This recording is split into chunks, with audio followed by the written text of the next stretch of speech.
surat Toha ayatnya yang ke-14. Karena kita sudah bacakan bahasa Arabnya, insya Allah Ustadz Bung Ade saya bahasa tafsirnya saja, bahasa Indonesianya. Ini sudah menjawab semuanya. Surat Toha. Iya. Surat Toha itu surah keberapa itu, Ustaz? Surat Toha. Surat Toha itu, ya saya nggak hafalin keberapanya, saya tahunya surat Toha. Surat Toha. Iya, surat Toha. Surat Toha. Ya.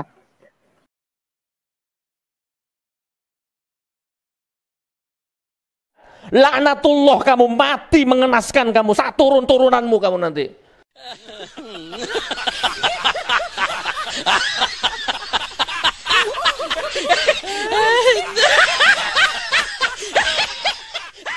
Ustaz, 2 Filipi. Saya buka, ada Ustaz, 2 Filipi.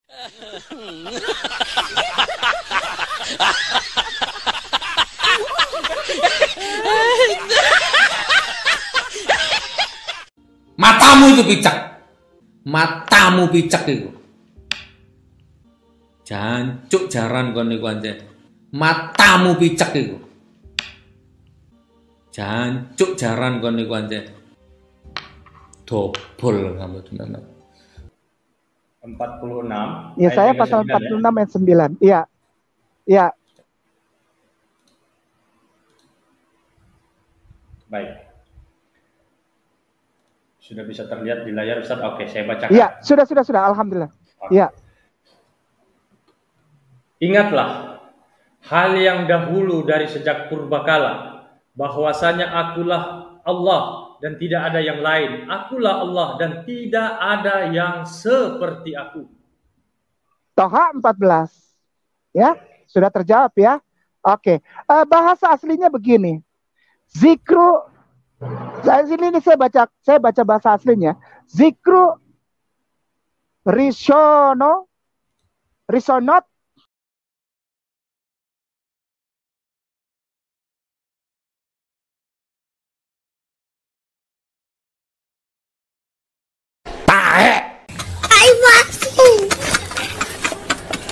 Hati-hati umat Islam.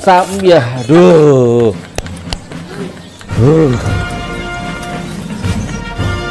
Ya Allah, laknat ya Allah, hancurkan ya Allah, ijabah doaku ya Allah, nggak apa-apa ya Allah.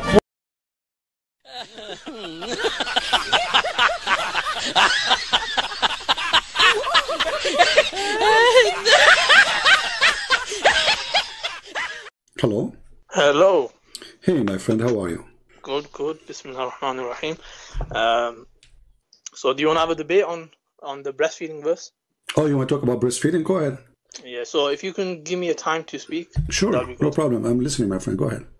Okay, firstly, you know the hadith that you started off the discussion with, which was about goat eating the verse. That's actually weak. And I'll read the taqreej of it. Yeah, it's weak.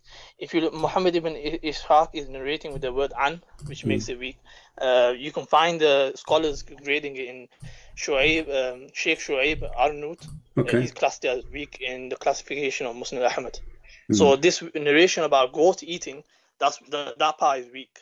But even let's say if it was reliable, right? I think Darul Salam they put it as Hassan. Even if it is reliable, it doesn't take away from the ijma of the Sahaba, the consensus of the Sahaba that the Quran is preserved. So that's one thing. Okay, talk about the what is the verse? Okay, my friend, what is the verse of a breastfeeder for adult in the Quran then? Like I say, it's weak. It's a weak hadith. So if there is verses given to Muhammad about breastfeeding for adult or not? Not for adult. No. Okay. So no, there's nothing concrete to suggest that there was a verses about. So to understand what you are saying, we are listening. You are saying it is weak, even though the website says it's good. Yeah, the scholars have differed upon it, so it's not reliable. So who is the scholar who can decide what is good, what is bad in Islam? Like, it's up to you? No, I've told you this is muhaddith. These are muhaddith, and they have said that this is differed upon. So when something's differed upon, you can't say this is definitely the case. So then you have to back off from that narration, and you can't but you see, rely on. But there is tons of hadith in front of us. All of them, they are very sahih, and they are speaking about a breastfeed for adult. And even Aisha, the wife of the Prophet, she used to order her sisters and her nieces to do breastfeeding for adult before they can see her, correct? Which hadith is that? Okay, if we go right now and we check out, let us see. You can give the reference because I can't see your screen. No problem, I will show it to you.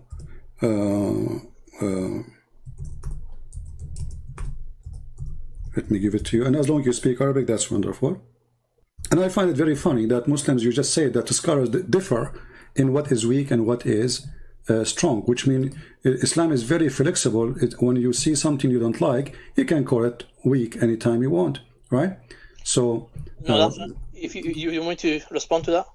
No, you just did. You just said that. Let us see. Hold on. Okay, you can go ahead. Respond. Go ahead. Okay, so we have mutton criticism, we have isnad criticism. So when it comes to the narrations, we investigate the narrators, and if the narrator is narrating something in an ambiguous way, then we can't. That report might become weak. Also, the text itself, we have to align it with the Quran. If it goes against the Quran or any principle from the Quran, then it gets rejected. So the scholars of Hadith, they investigate, they write this in their commentaries. But how come the scholar of the Hadith and they say Hasan there? They are scholars or they are potatoes? Yeah, the scholars, they are scholars. It's just that the general meaning within the Hadith is true. Like, for example, the case of Salim, that's a Sahih Hadith. You know the Salim. Okay, tell me about Salim. What happened? Did your Prophet order the women to give her breast to adult? Okay, I'll explain that to you. Okay, go ahead. So I've done a video on this on my channel anyway. Okay, no but I'll explain it to you. Okay, go ahead. So the case of Salim, it wasn't sexual. You know, a lot of times you're trying to make it sexual, right? So it was actually anti-sexual because the husband felt like. Just hold on. You said it is anti-sexual, correct? Yeah, that's so right. It is sexual. It's anti-sexual, meaning that it's not sexual. No, it is no. When you say it's anti-sexual, it's meant to solve a sexual problem, correct? No, I'm saying it's against. It's not. Okay. It's not a sexual thing. It's okay. not something that was like. The woman she have a slave in her house, and now he is adult, and the husband is jealous, correct? And now your Prophet, he order her, and she is grown woman, old woman, and he is a grown man. He have a beard, and now he is ordering your Muslim sister to give her breast to this man. What that will do? What's that? Why your Prophet ordering this woman, Sahla bint Suhail, and you said this hadith is accurate, correct? So it wasn't direct. Firstly, let me quickly run through the hadith. The hadith is because he has this grown man was coming in the house, and her husband, they wanna he had like a disgust feeling because he's not like the son, he's not a blood relative son. So due to this reason, the wife herself went to the Prophet about this, and then the Prophet said about suckling. So this suckling wasn't direct. This suckling was not direct because it's haram to have physical contact with a woman. So this suckling was, if you look in Tabaqat of Ibn Sa'd, it's mentioned that she used to pour this in a utensil. It might sound strange. You speak Arabic, right? You speak Arabic. A little bit. I've just learned. Well, the word رضاع من رضع رض الشيء أي مصه. So you have to suck it in the nipples. It can't. رضاع is not a drinking. Rida is not a drinking. So the Prophet says that Rida ardi'i, he did not say give him milk. And the woman, she don't have milk. She's an old woman. She had milk? Why she? Yeah, of course she did. How she have? Show me where it says that. And where you get this from? That this is not suckling. It says suckling. So the hadith says suckling, and then you say to me it was not suckling. Does the hadith say suckle him? Yeah, it says suckle. But I'm saying okay. Since when suckle him is a drinking? Is suckling is a drinking? Are you listening? I'm listening. Because you're okay. You give me a book of a tabaqat, no problem. Do you accept a tabaqat you as a reference too? If I show you from a tabaqat something, are you going to go crazy and say I don't accept it? Do you accept a tabaqat book? The tabaqat Ibn Sa'd has various reports. No. Do you accept it? Whatever I show you from there, you say I agree. Now, are you listening? Some of them are reliable. See, some are good, some are bad. So it's up to you to decide what's good. So you don't. Do you accept him as a scholar or not? Again, the muhaddith, they decide. See, now you see, you are not being, you are not being truthful. Either is accepted as a scholar for you or not. So now listen, let's go back to zero. Did your prophet says don't suckle him? Did your prophet says that? Don't suckle him. Yeah. Did he say give him your milk, or he said suckle?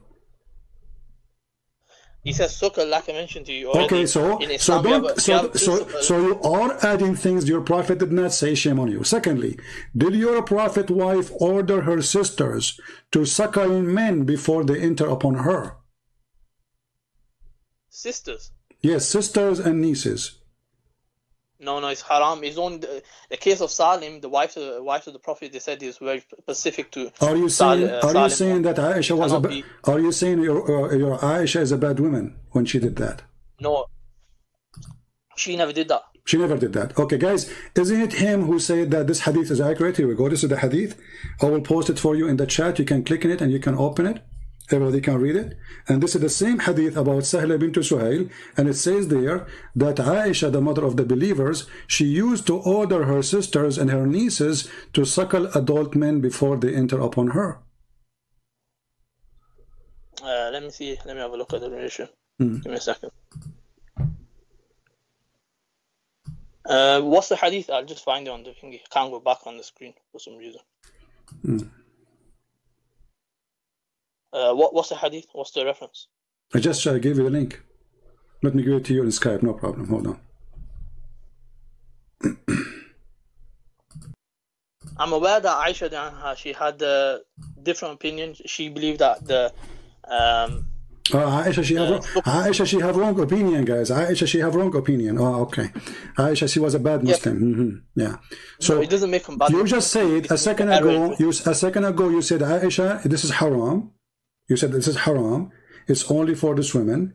And Aisha, she will never do such a thing. Yeah, it's haram. So Aisha now she is committing something haram. Aisha. No, Aisha herself, she didn't say that this is a physical contact. It's haram to have physical contact. That's what I said.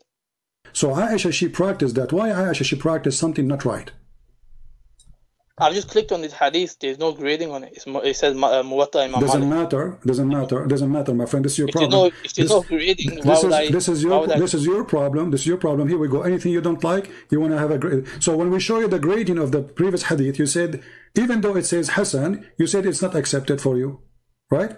So I'll give you a reference. No, you did not give me any reference, my friend, because this person, he have no right to say something not true. Because the hadith says this is nobody oppose it, and if somebody came 1,000 years after to say I am against it, well, here we go, you are against it too, and later somebody will say you are a scholar and you are against it. But did Aisha herself practice it? Again, this narration firstly doesn't have any grading on it. Number one, my friend. So why are you Muslims? So are you saying are you saying to me that you Muslims, you promote lies? If it's not true, it's not going to be there.